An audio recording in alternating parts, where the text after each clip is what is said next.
Bien, continuamos de nuevo, estimados estudiantes, con nuestra presentación del existencialismo en el filósofo Karl Jaspers.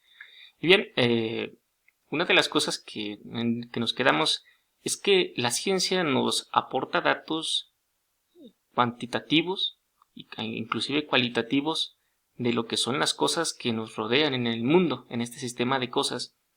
Que entonces, chicos, hay una parte que la ciencia solamente puede dar estos datos y explicaciones en función dentro de los datos verificables que obtienen. Que sin embargo, algo que no puede hacer la ciencia es que no nos da el sentido de las cosas. Crea un vaso, o sea, da la explicación del agua y la bebes para no deshidratarte, pero nunca te da el motivo de por qué no tienes que seguir vivo, ¿sí? De hecho, me acordé de un poema de León Felipe, ya no me acuerdo bien cómo va, pero creo que va así más o menos. Todo el mundo sabe que el agua sirve para beber, pero nunca nadie se ha preguntado de qué sirve la sed. Es decir, los elementos del mundo los manejamos como cosas, pero esas cosas tienen un sentido profundo en el hombre porque le hacen ver más allá de su función, sino hay en la parte de su vida, en su función, de no solamente de vivir, sino también de cómo vivir, la función de esa cosa o de esas cosas en la vida del hombre.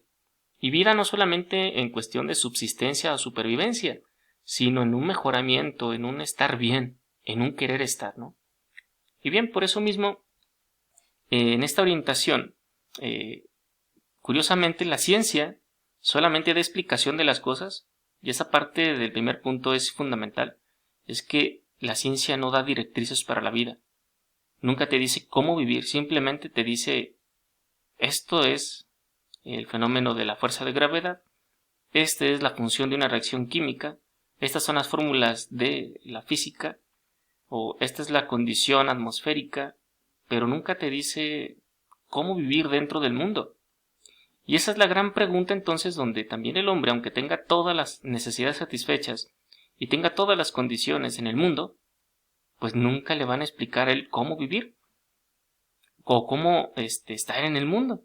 Por eso mismo volvemos a las preguntas al principio, donde dice, bueno, ya estoy aquí, ¿ahora qué? Es el estado de eyecto, ¿no? Estar arrojado.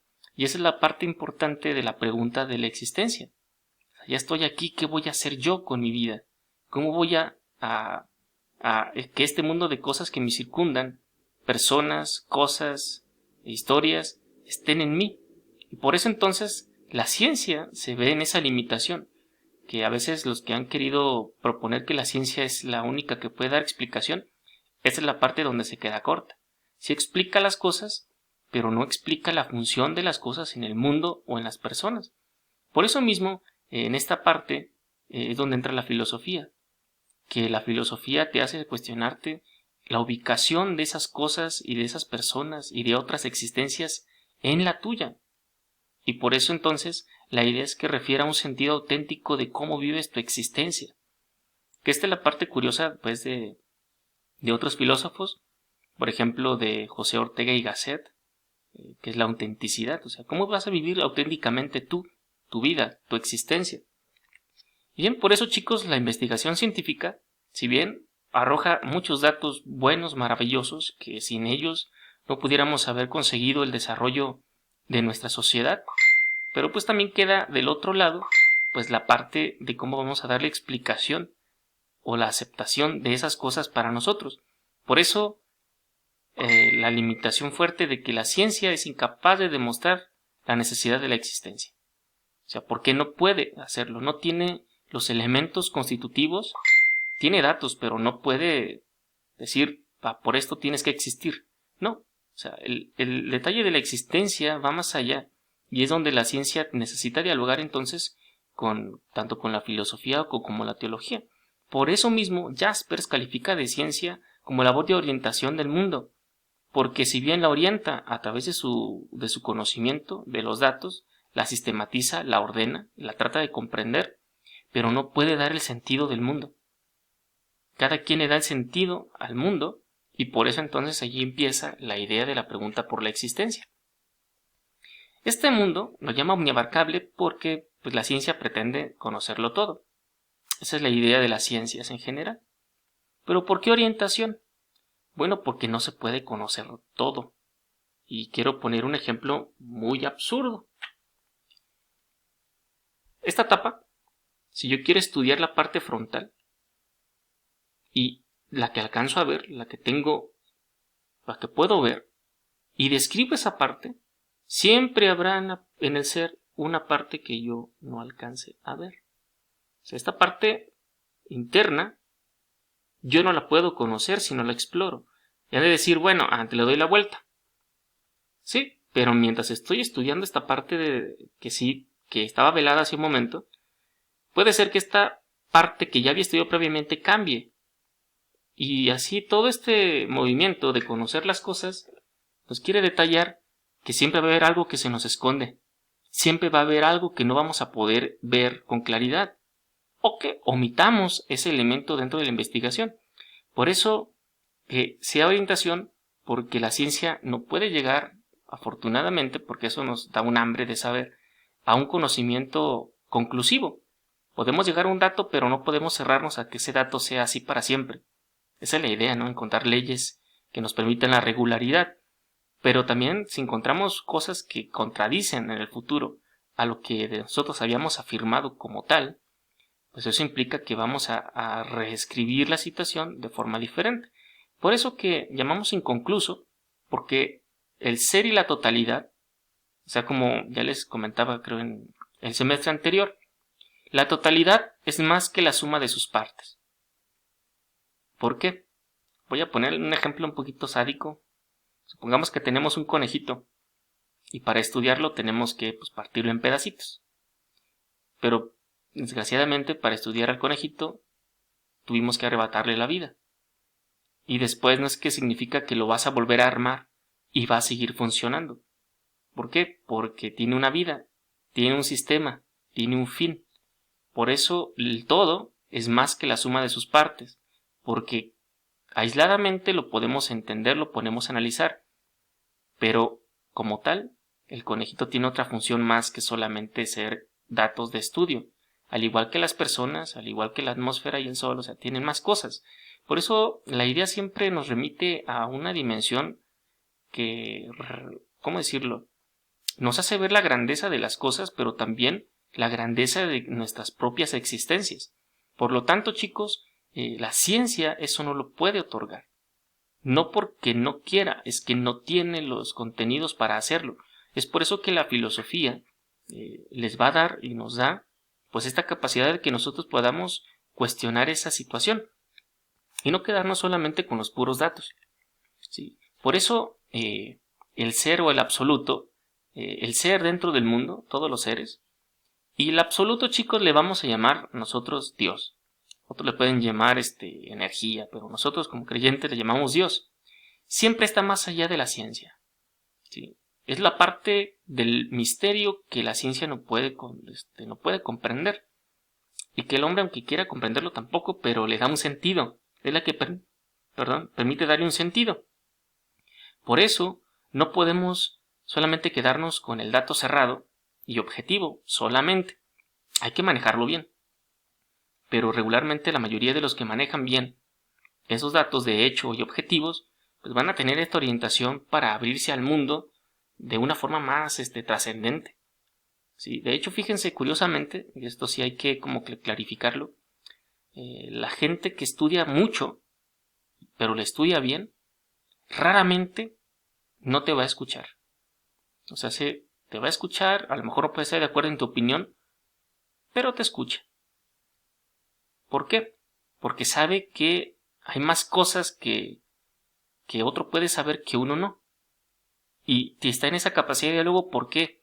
Porque le gusta aprender más, le gusta saber más. En cambio, aquellas personas que lo poquito que saben, aunque sea erróneo, es todo lo que tienen porque no quieren saber más, no quieren cuestionarse en su vida, quieren solamente vivir en lo que ellos creen y listo, pues pocas veces van a tener esta capacidad de dejarse interpelar. Y a veces es feo, ¿no? Decir que prefieren vivir en una mentira, pero es de ellos, a una verdad que compartan muchos y que sea verdad para todos. Entonces, aunque sea mentira, pues a veces se la quieren creer así mejor porque les causa menos complicaciones en su vida.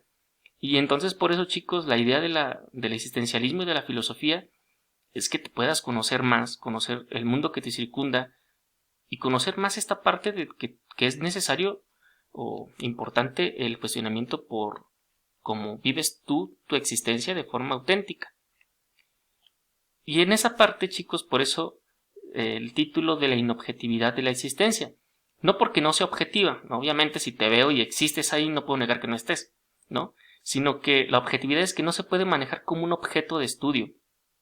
Y objeto de estudio significa que sea medible, que sea cuantificable, que pueda experimentar con ella, o que pueda estandarizar como los resultados. No. La existencia es individual, personal, pero todos compartimos esa existencia. ¿En qué aspecto? En que nos relacionamos. Por eso la ciencia no puede manejar que voy a estudiar la existencia de Carla María. ¿Por qué? Porque no tengo objeto de estudio, no la puedo concretizar, es parte de la vida de la chica que acabo de mencionar, ¿sale? Por lo tanto, los hombres no pueden tomarse como objetos en ese aspecto de la existencia. El hombre puede ser estudiado como objeto de estudio biológico, de estudio psicológico, de estudio taxonómico, pero no puede ser tomado como objeto de estudio de la existencia, porque es su modo de ser, es su forma de cómo él asume su vida y su existencia en el mundo.